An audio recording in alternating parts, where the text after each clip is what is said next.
se hizo el canal de Suez. Ustedes conocen ahí, qué sé yo, Fernando de Lesseps, tipo ¿no? Que, bueno, la vida de Lesseps fue apasionante, era un gran jinete, un gran bailarín, gran nadador, fue cónsul en Túnez, en Alejandría, en Madrid, en Barcelona, en fin. Y en Egipto se hizo amigo de Mohamed Said, que era el hijo de Abbas Pashá, que era el que gobernaba Egipto.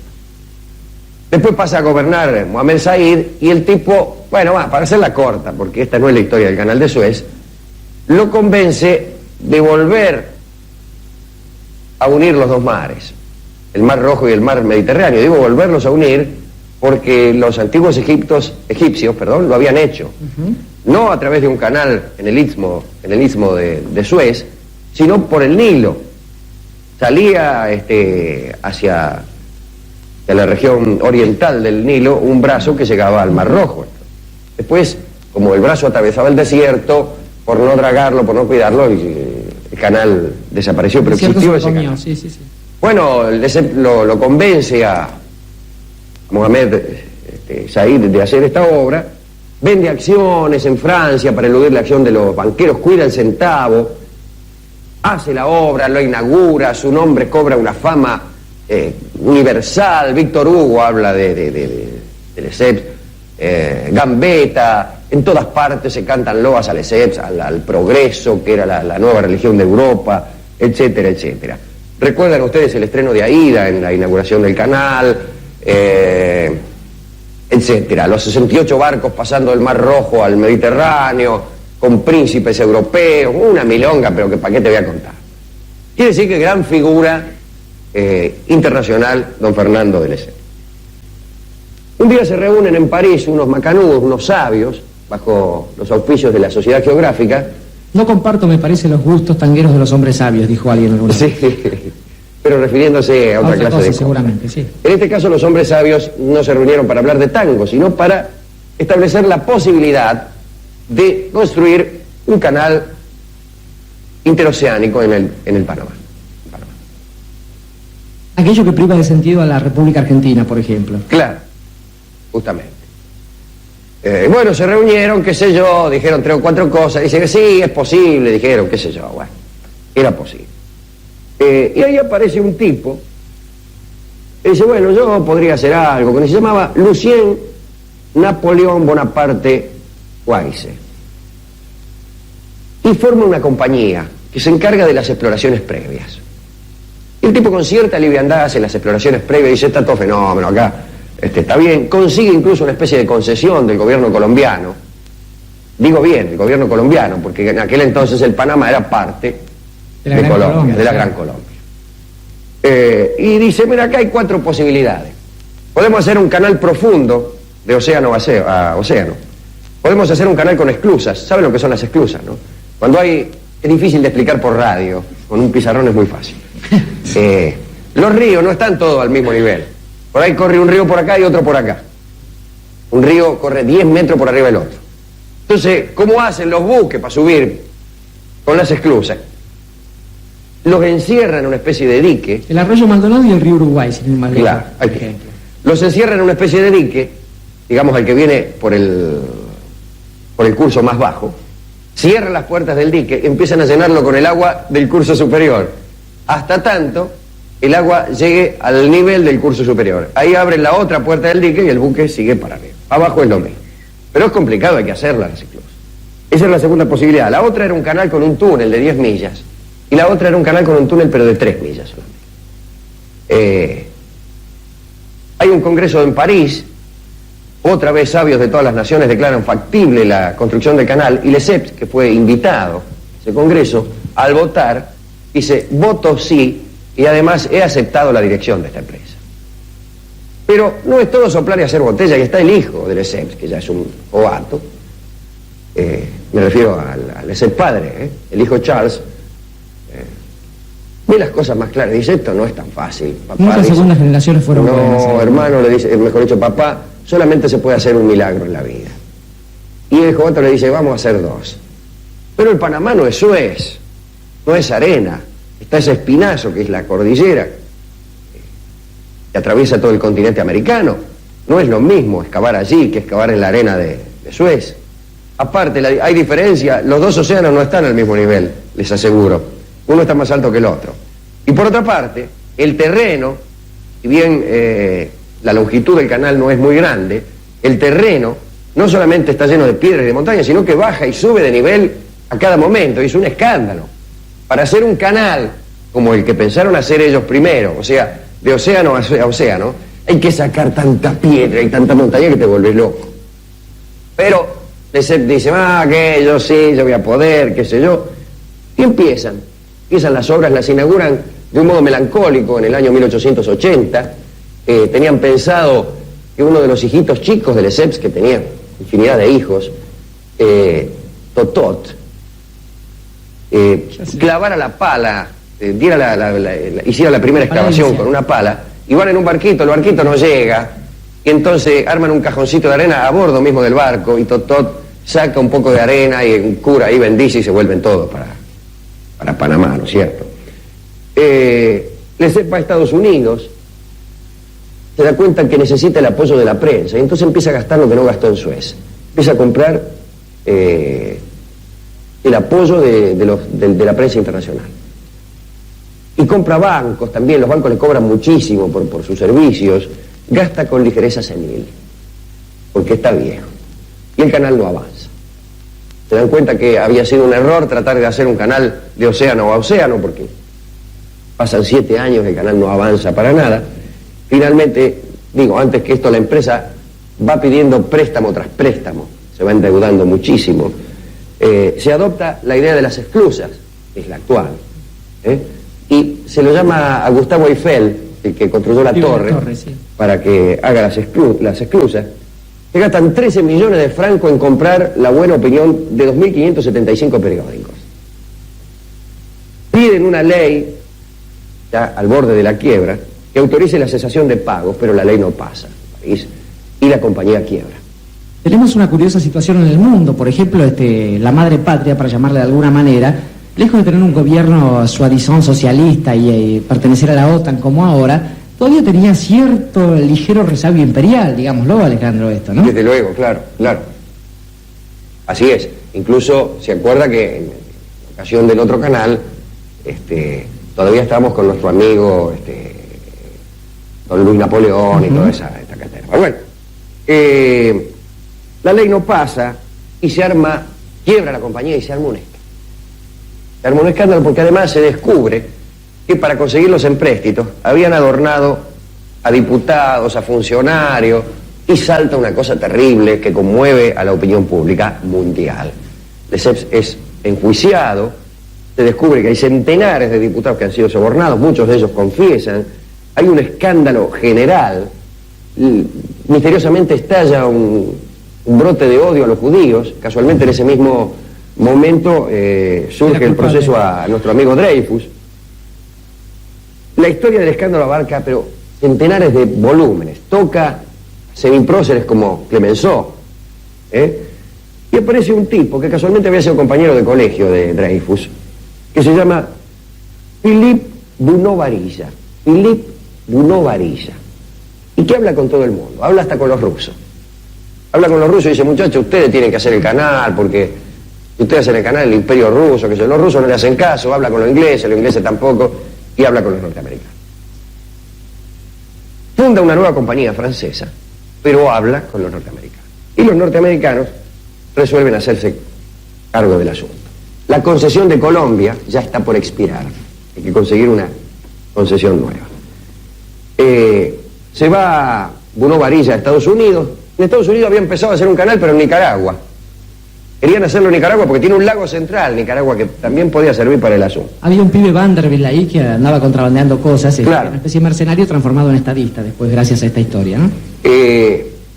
Los convence de que Nicaragua no sirve porque hay muchos terremotos. Y dice, mire, le agarra un terremoto, se le corre el canal, qué sé yo. No había nacido Sandino todavía, imagínese. Bien, háganlo en Panamá. Casualmente en Estados Unidos sucede algo que conmueve también a la opinión pública. Hay un acorazado en San Francisco que tiene que trasladarse al Caribe para el asunto de Cuba.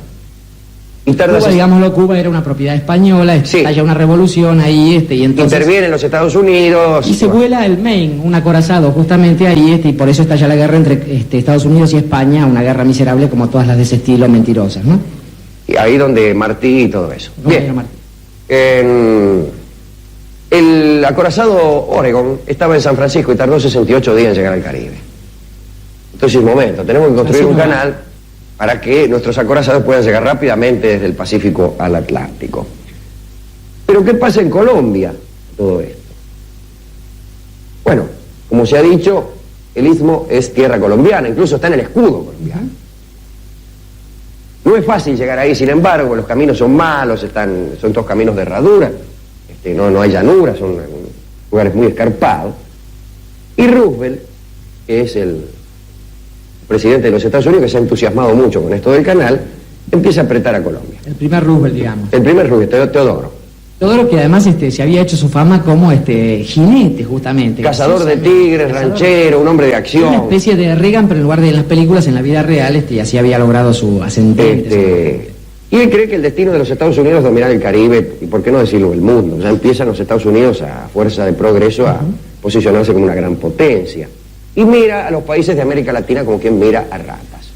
Como veremos ahora cuando citemos textuales palabras de Roosevelt. Por ejemplo, un día Inglaterra y Alemania bombardean puertos venezolanos para cobrar una deuda en el mejor estilo europeo. Y, olvidándose de la doctrina Monroe, nuestro amigo Roosevelt dice: han hecho bien, hay que darles duro en las nalgas a esos sinvergüenzas. Cada vez que se refiere a los colombianos, las llama esas liebres del monte, etc. Preparan un tratado que es inaceptable para Colombia porque pierde muchísima soberanía.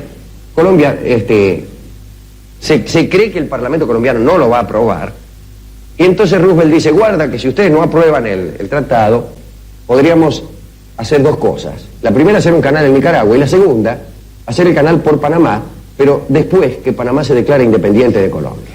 Y el gobierno de Estados Unidos va a reconocer rápidamente esa nueva república. ¿Dónde hay un argentino?, se preguntaba la gente, además. Claro. Sucede que el Parlamento colombiano no aprueba el tratado. Y entonces,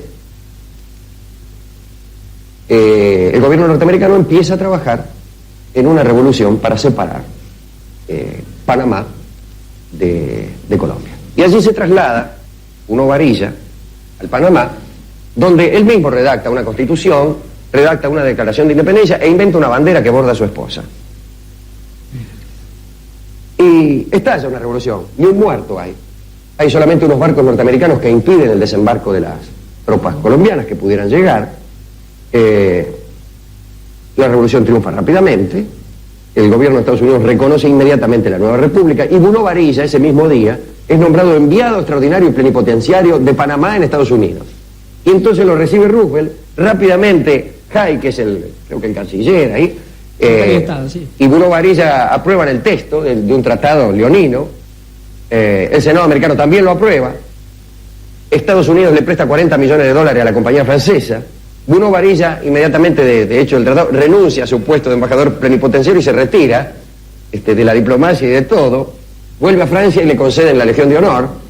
Nadie sabe nunca qué pasó con los 40 millones. No renuncia a los honores sino a mi puesto de lucha, dijo. Roosevelt dice: me he quedado corto en esta situación de Colombia porque con esos animales, con esas pequeñas bestezuelas de América Latina hay que tratar así. Lo que no es obvio para que en 1906 se le conceda a Teodoro Roosevelt el Premio Nobel de la Paz. El canal se termina, Colombia se queda sin Panamá, Roosevelt muere y es Wilson, Woodrow Wilson, el que aprieta un botón para hacer estallar el último terrón de tierra para que las aguas de los dos océanos se junten, y allí quedó esa historia.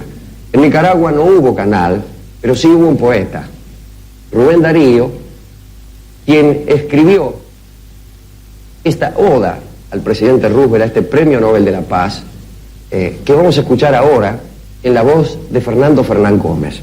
Es con voz de la Biblia o verso de Walt Whitman que habría de llegar hasta ti, cazador, primitivo y moderno, sencillo y complicado, con un algo de Washington y 4 de Nimrod. Eres los Estados Unidos. Eres el futuro invasor de la América ingenua que tiene sangre indígena, que aún reza a Jesucristo y aún habla en español. Eres soberbio y fuerte ejemplar de tu raza. Eres culto, eres hábil, te opones a Tolstoy y domando caballos o asesinando tigres. Eres un Alejandro Nabucodonosor. Eres un profesor de energía, como dicen los locos de hoy. Crees que la vida es incendio, que el progreso es erupción, que donde pones la bala, el porvenir pones. No, los Estados Unidos son potentes y grandes. Cuando ellos se estremecen, hay un hondo temblor que pasa por las vértebras enormes de los Andes. Si clamáis, se oye como el rugir del león. Ya Hugo Agrán lo dijo: las estrellas son vuestras. Apenas brilla alzándose el argentino sol y la estrella chilena se levanta. Sois ricos, juntáis al culto de Hércules el culto de Mammón, y alumbrando el camino de la fácil conquista, la libertad levanta su antorcha en Nueva York. Mas la América nuestra, que tenía poetas desde los viejos tiempos de Netzahualcoyotl, que ha guardado las huellas de los pies del gran Paco, que el alfabeto pánico en un tiempo aprendió, que consultó los astros, que conoció la Atlántida, cuyo nombre nos llega resonando en Platón, que desde los remotos momentos de su vida vive de luz, de fuego, de perfume, de amor. La América del grande Moctezuma, del Inca, la América fragante de Cristóbal Colón, la América católica, la América española, la América en que dijo el noble Guatemoc: yo no estoy en un lecho de rosas. Esa América que tiembla de huracanes y que vive de amor. Hombres de ojos sajones y alma bárbara, vive y sueña y ama y vibra y es la hija del sol. Tened cuidado, vive la América española. Hay 1000 cachorros sueltos del león español. Se necesitaría, Roosevelt, ser por Dios mismo el riflero terrible y el fuerte cazador, para poder tenernos en vuestras férreas garras. Y pues contáis con todo, falta una cosa: Dios.